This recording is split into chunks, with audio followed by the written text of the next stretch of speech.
What's up, everybody? Ask Coach Ben podcast. I'm here with Jim from Jiu-Jitsu Magazine, and today we have a question. What is it, Jim? Hello, everyone. So, watching some jiu-jitsu videos, competition footage, and kind of seeing opportunities for leg locks and considering rule sets, it got me thinking, how dangerous are leg locks really? Because IBJJF, which is, they're our flag bearer for, the jiu-jitsu community, they frown upon heel hooks, even at the black belt level. Whereas other organizations, they're like, you're black belt, you should know better, and yeah, anything goes. And then there's, how people run their academies. They won't train or practice leg locks, and they just kind of ride the common theory that leg locks are too dangerous. Right. What's your take on that, How Coach? dangerous are leg locks? Right. I can tell you that over time, my opinion on this has changed. But I'm going to try to give everybody a balanced approach to this, balanced opinion, and not just say they're not dangerous, which, I would say if you were to put my opinion in a nutshell, I would say that they're not that dangerous. But there's obviously a lot of it depends here, right? So generally leg locks, if you go to... I'm sorry to interrupt, or we should just we should just kind of color that with a little context. Mm-hmm. They're not that dangerous or any more dangerous than the other joint locks. Right. Compared to everything else in jiu-jitsu. Right. So I personally think that leg locks aren't that dangerous if you have education on them. If you understand them, you shouldn't think that they're more dangerous than any other joint lock, right? So generally people think that leg locks are more dangerous than, say, upper body joint locks because it's just kind of like, it's like an appeal to tradition, right? I don't remember ever learning a leg lock other than maybe a straight Achilles, straight ankle foot lock until I was like purple at least, and even then, like, we'd do a knee bar occasionally, but these were not like complicated setups. It'd just be like, sit back on a knee bar, and here's the defense. You kick on the butt. Heel hooks were like, just saying the word sometimes was like taboo, Right. Great point. And what happened, at least in my journey, was that, initially it was guys like Paul Harris, like Imanari. Imanari was definitely first. Imanari was the guy who was like, oh shoot, this is a leg lock, dangerous. And what you see when you look at videos of Imanari and Paul Harris is they're breaking people who have no experience in leg locks. These are people who they don't even know when to tap. A lot of them are tapping too late. Paul Harris is a kind of a suspect example because even when you tapped, he's still pulling. Yeah, but people still should have tapped before they did, in my opinion. Okay. In some of his leg locks, like there were times where he was in on the heel, and people were still trying to roll and turn. He's got your heel. You got to tap. So we'll talk about what is safe and what isn't. But I just want to continue down the path of the history first. Okay. People didn't. At least from my understanding, people didn't start like understanding leg locks in our area, so in our SoCal area. Maybe they did, I just wasn't aware of it or a part of it until Danaher's stuff started coming out, started becoming more prevalent. Before him, there was a guy named Riley Bodycomb, and I never really understood a lot of his material. It just seemed a little like disjointed. There wasn't a system. And his stuff was very good, but it was more of a sambo-based game. And I think he emphasized more of the leg knot position and other things like that. But again, it didn't resonate with me, and he wasn't proving it at the highest level. Like, he was a very successful competitor, but he wasn't out there beating like world champions. It wasn't until Eddie Cummings really coming out and just tapping everybody with the same exact thing, where I think for me, I was like, I need I need to figure this out. I need to see what's up. Well, we had a moment in time with Dean Lister where he was wreaking havoc. Yeah. Too. So you could even call him the original sin. I forgot to mention Dean. So Dean was, I guess, the original inspiration for John to develop this. Right. And Dean doesn't get the credit he deserves. Even now, I didn't give him the credit he deserves because people think he's a big guy and he's going to rip your foot off. No, there's a lot of technique there. Yeah. But even Dean, I don't think put together a system. He was just like. He would call it the 411, and he would just like, I don't remember seeing anything from Dean that like made me want to like learn this system. It wasn't really until I think he had his I want to say it was a catch system. that came out later though. Oh, it did. That came out after Eddie Cummings and Tonin and Gordon did their thing. The catch system, or it was maybe around the same time. But people were already enamored with how this little guy is getting in on these legs and just getting these heel hooks. But just so I don't frame this away from the question. Okay.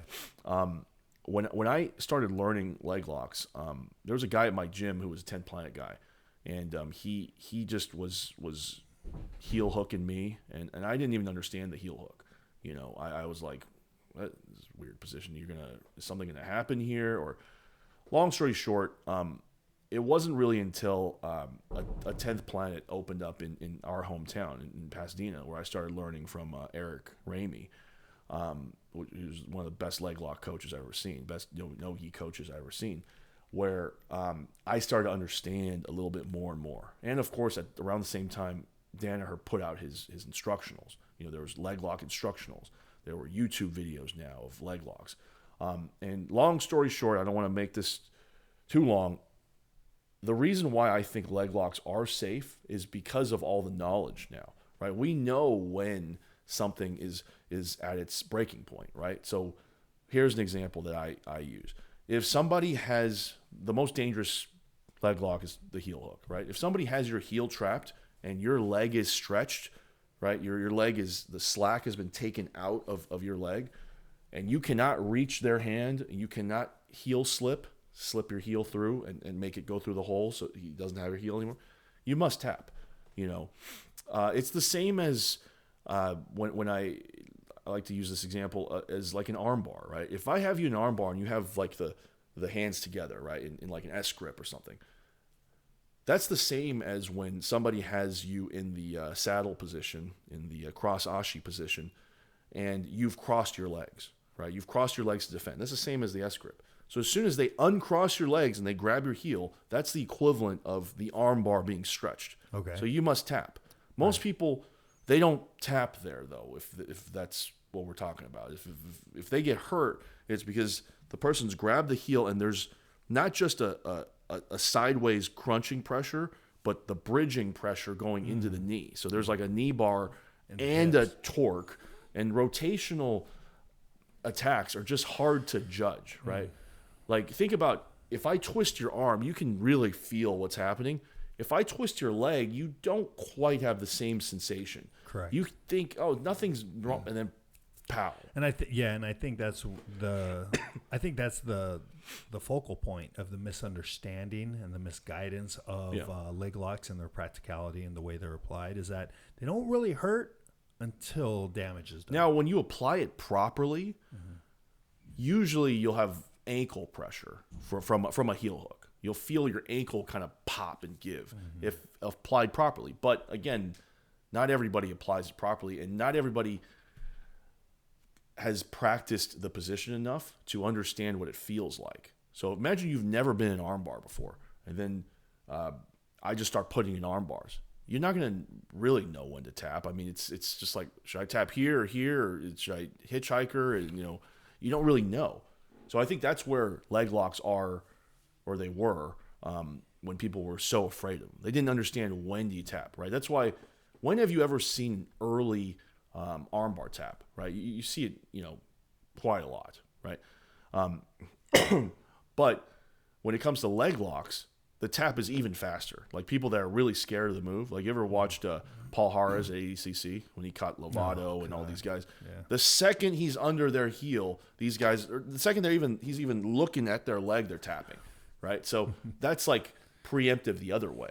right? Yeah. So scared. And let's talk about that sequence, because there's a lot of I won't call them intangibles because it's very tangible, but the understanding of the position. Yeah. And if you practice and if you put yourself in the position to work on these leg locks, these lower body attacks, you start to understand the context, the steps that lead up to the finishing portion of the movement. Right. And once you feel someone's hips, their legs securing and isolating a certain area, like to your point, all it really should take to people who are familiar and have an acumen for these positions, all it does is take at that point is a look. Yeah, it goes both ankle. ways. Yeah. It's not just my ability to sense that I'm in danger and tap or do the proper escape.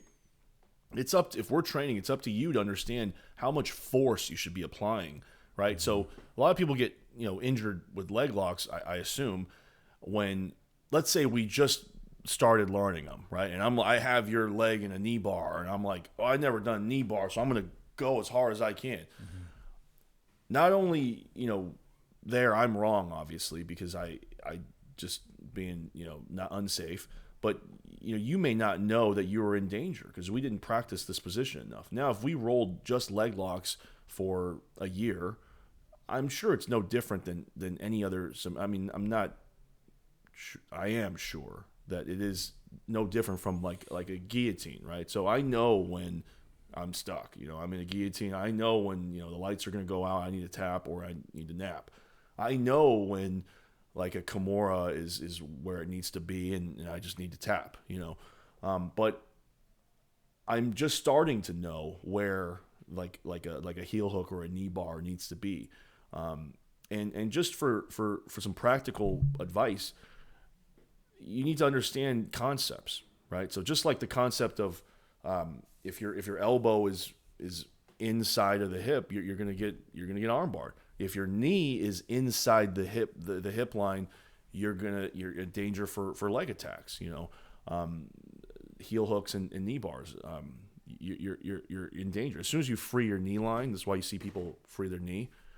You're in much less danger. Most of the damage is only on your ankle and you can spin, right? But a lot of people who maybe think that leg locks are dangerous, they're not wrong. They're theoretically they are dangerous, but that's not because of it's like blaming a tool, right? The tool is not the problem. It's the human use of the tool that is the problem. If you don't know how to use the tool, then your chance of hurting somebody, accident waiting to happen. Yeah, it's mm-hmm. higher. Right. So my recommendation is if you think leg locks are more dangerous, that's probably the sign that you need to go train leg locks. That's a great point. I True. was one of those people. There are certain things that I still don't like. I don't like heel hooks in a gi. I think the reason is because there's no competition currently that allows that. Like nothing, right? What competition, unless you decide to wear a gi in like the UFC. Naga gi, maybe? There's no heel hooks. I just did a Naga. Naga in gi and no heel hooks. Okay. Heel hooks banned. Okay. Only no gi. Metamoris? What's that?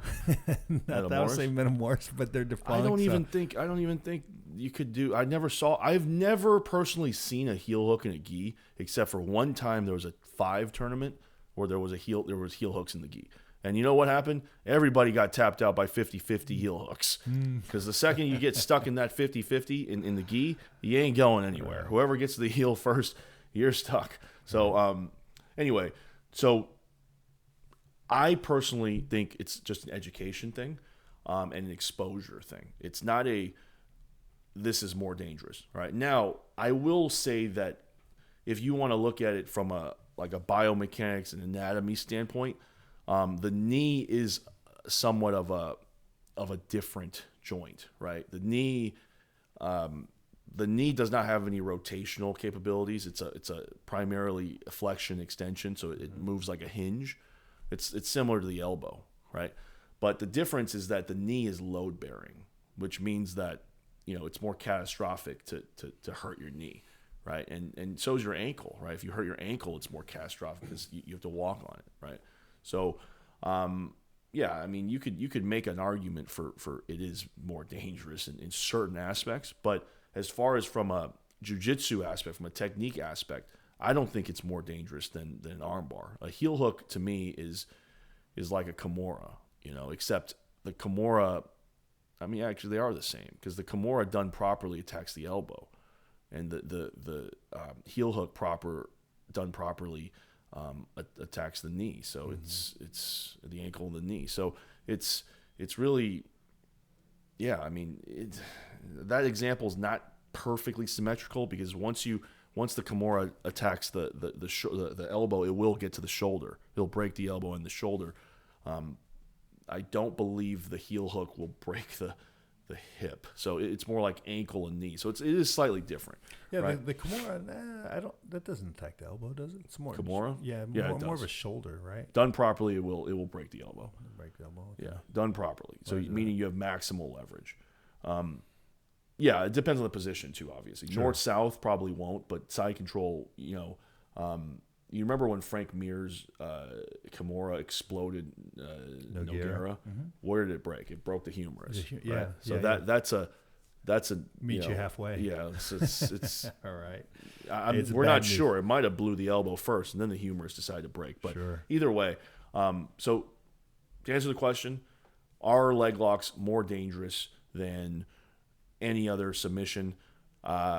Yes, they carry it carries a little bit more risk, but the risk is not because of the move itself. It's because of the knowledge, right? If we didn't know to let go of chokes, then the choke would be the most dangerous move in the world. Well, there you go. We got banned old school LAPD. Chief Daryl Gates outlawed it because people were dying. Yeah. Forget about MCL and ACLs. Yeah. People are dying. I'd rather blow out an ACL than die. So you could make an argument. You could cherry pick some crap and say it on anything. Sure. So once again, the advice that I would have, any recommendation I have, is if you think that leg locks are more dangerous, train them for a year, get a coach. Follow some instructionals. Find the best leg locker and then after a year, assess again. Is it more dangerous, or was it maybe your mindset was not correct? Okay. And yeah, I actually believe that leg locks are here to stay. I'm not a big leg locker, so when I go train no-gi and I get put in leg locks, I'm instantly put into a game that I'm not that familiar with, so I have to improvise. It feels weird. When you go against a leg locker, generally my experiences are this.